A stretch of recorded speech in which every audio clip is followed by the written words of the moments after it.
Connecticut has run a massive student data system for years, tracking nearly everything about every K-12 public school student in the state.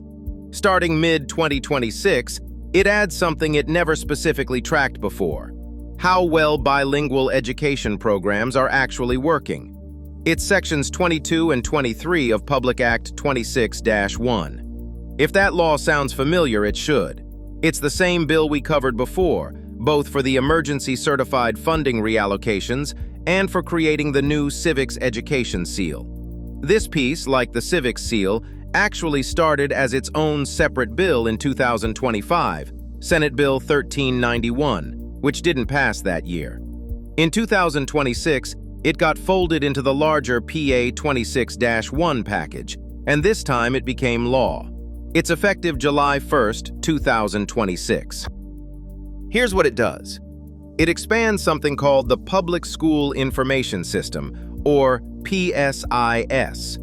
PSIS is Connecticut's statewide data system, tracking information on every kindergarten through 12th grade public school student and teacher. Some of what it collects is public, like overall school population numbers and graduation rates. Some of it is confidential, like individual student mastery exam scores and teacher certifications. Districts already use this system for federal and state grant reporting and for evaluating their own educational performance. Starting with this law, PSIS also has to include two new categories of data specifically for bilingual education programs. First, the academic progress of students actually enrolled in those programs.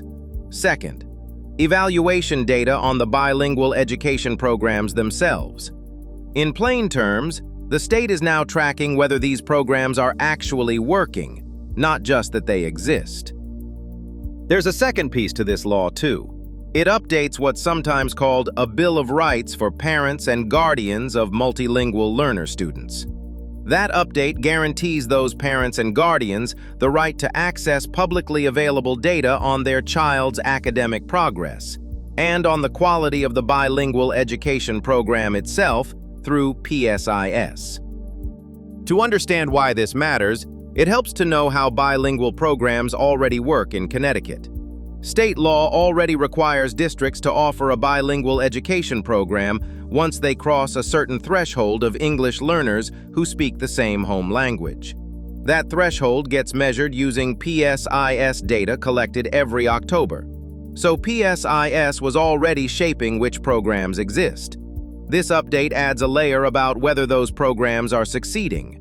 For a parent whose child is enrolled in a bilingual education program, this could mean real, accessible answers to a basic question. Is this program actually helping my child progress? Before, getting a clear picture of program quality could mean navigating multiple offices, or simply not having clear public data to look at. This law is meant to make that information part of the state's normal public reporting process instead. It's a quiet, technical-sounding change, but it directly affects accountability for one of the fastest-growing segments of Connecticut's public school population. Connecticut's number of English learners and multilingual learners in public schools has been steadily increasing in recent years. Better data on program outcomes gives districts, state officials, and parents alike a clearer basis for deciding whether current programs need to improve.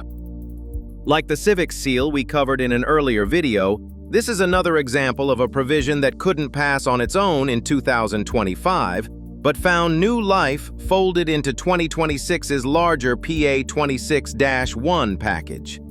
Starting July 1st, 2026, Connecticut's statewide public school information system must include academic progress and evaluation data for bilingual education programs, and parents gain a guaranteed right to access that data, all under Sections 22 and 23 of Public Act 26-1. Do you think this kind of data transparency will actually improve bilingual education programs, or is it just more reporting without real change? Let us know what you think, and if you learned something new, hit like and subscribe for more breakdowns of the laws shaping Connecticut.